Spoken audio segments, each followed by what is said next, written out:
سعید بن مسیب اور عطا بن یزید لیثی نے خبر دی کہ ابو ہریرہ رضی اللہ تعالیٰ عنہ نے انہیں خبر دی کہ لوگوں نے پوچھا یا رسول اللہ کیا ہم اپنے رب کو قیامت میں دیکھ سکیں گے؟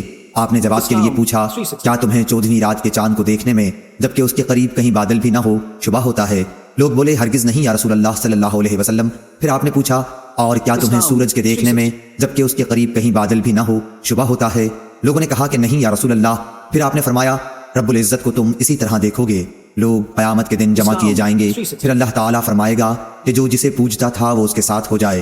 چنانچہ بہت سے لوگ سورج کے پیچھے ہو لیں گے، بہت سے چاند اور بہت سے بتوں کے ساتھ ہو لیں گے، یہ امت باقی رہ جائے گی، اس میں منافقین بھی ہوں گے۔ پھر اللہ تعالیٰ ایک نئی صورت میں آئے گا اور ان سے کہے گا کہ میں تمہارا رب ہوں۔ وہ منافقین کہیں گے کہ ہم یہیں اپنے رب کے آنے تک کھڑے رہیں گے، جب ہمارا رب آئے گا تو ہم اسے پہچان لیں گے۔ پھر اللہ عز و جل ان کے پاس ایسی صورت میں جسے وہ پہچان لیں آئے گا اور فرمائے گا کہ میں تمہارا رب ہوں۔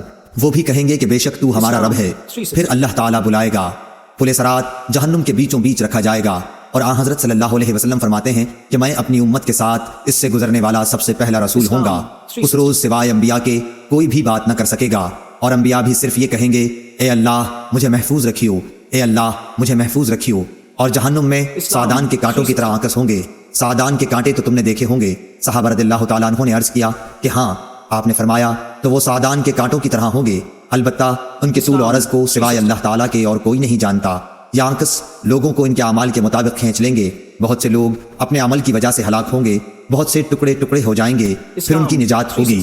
جہنمیوں میں سے اللہ تعالیٰ جس پر رحم فرمانا چاہے گا تو ملائکہ کو حکم دے گا کہ جو خالص اللہ تعالیٰ ہی کی عبادت کرتے تھے انہیں باہر نکال لو۔ چنانچہ ان کو وہ باہر نکال لیں گے اور موحدوں کو سجدے کے آثار سے پہچانیں گے۔ اللہ تعالیٰ نے جہنم پر سجدے کے آثار کا جلانا حرام کر دیا ہے۔ چنانچہ یہ جب جہنم سے نکالے جائیں گے تو اثر سجدہ کے سوا ان کے جسم کے تمام ہی حصوں کو آگ جلا چکی ہوگی۔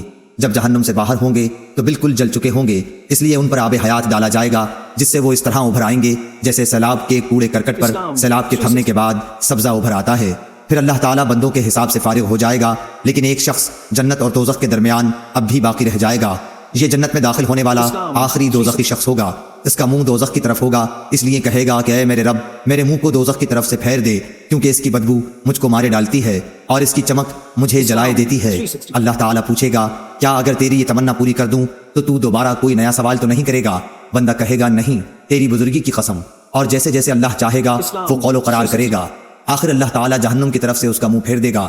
جب وہ جنت کی طرف منہ کرے گا اور اس کی شادابی نظروں کے سامنے آئی تو اللہ نے جتنی دیر چاہا وہ چپ رہے گا، لیکن پھر بول پڑے گا اے اللہ مجھے جنت کے دروازے کے قریب پہنچا دے۔ اللہ تعالیٰ پوچھے گا کیا تو نے عہد و پیمان نہیں باندھا تھا کہ اس ایک سوال کے سوا اور کوئی سوال تو نہیں کرے گا؟ بندہ کہے گا اے میرے رب مجھے تیری مخلوق میں سب سے زیادہ بدنصیب نہ ہونا چاہیے۔ اللہ رب العزت فرمائے گا کہ پھر کیا ضمانت ہے کہ اگر تیری یہ تمنا پوری کر دی گئی تو دوسرا کوئی سوال نہیں کرے گا؟ بندہ کہے گا نہیں تیری عزت کی قسم، اب دوسرا سوال کوئی تجھ سے نہیں کروں گا۔ چنانچہ اپنے رب سے ہر طرح عہد و پیمان باندھے گا اور جنت کے دروازے تک پہنچا دیا جائے گا۔ دروازے پر پہنچ کر جب جنت کی پہنائی، تازگی اور مسرتوں کو دیکھے گا تو جب تک اللہ تعالیٰ چاہے گا وہ بندہ چپ رہے گا، لیکن آخر بول پڑے گا کہ اے اللہ مجھے جنت کے اندر پہنچا دے۔ اللہ تعالیٰ فرمائے گا افسوس اے ابن آدم، تو ایسا دغاباز کیوں بن گیا؟ کیا ابھی تو نے عہد و پیمان نہیں باندھا تھا کہ جو کچھ مجھے دے دیا گیا اس سے زیادہ اور کچھ نہیں مانگوں گا؟ بندہ کہے گا اے رب مجھے اپنی سب سے زیادہ بدنصیب مخلوق نہ بنا۔ اللہ پاک ہنس دے گا اور اسے جنت میں بھی داخلے کی اجازت عطا فرما دے گا، اور پھر فرمائے گا مانگ کیا ہے تیری تمنا؟ چنانچہ وہ اپنی تمنائیں اللہ تعالیٰ کے سامنے رکھے گا، اور جب تمام تمنائیں ختم ہو جائیں گی تو اللہ تعالیٰ فرمائے گا کہ فلاں چیز اور مانگو، فلاں چیز کا مزید سوال کرو۔ خود اللہ پاک ہی یاد دہانی کرائے گا، اور جب وہ تمام تمنائیں پوری ہو جائیں گی تو فرمائے گا کہ تمہیں یہ سب اور اتنی ہی اور دی گئیں۔ حضرت ابو سعید خدری رضی اللہ تعالیٰ عنہ نے حضرت ابو ہریرہ رضی اللہ تعالیٰ عنہ سے کہا کہ رسول اللہ صلی اللہ علیہ وسلم نے فرمایا کہ یہ اور اس سے 10 گنا اور زیادہ تمہیں دی گئیں۔ اس پر حضرت ابو ہریرہ رضی اللہ تعالیٰ عنہ نے فرمایا کہ رسول اللہ صلی اللہ علیہ وسلم کی یہی بات صرف مجھے یاد ہے کہ تمہیں یہ تمنائیں اور اتنی ہی اور دی گئیں، لیکن حضرت ابو سعید رضی اللہ تعالیٰ عنہ نے فرمایا کہ میں نے آپ کو یہ کہتے سنا تھا کہ یہ اور اس کی 10 گنا تمنائیں تجھ کو دی گئیں۔ صحیح بخاری حدیث نمبر 806۔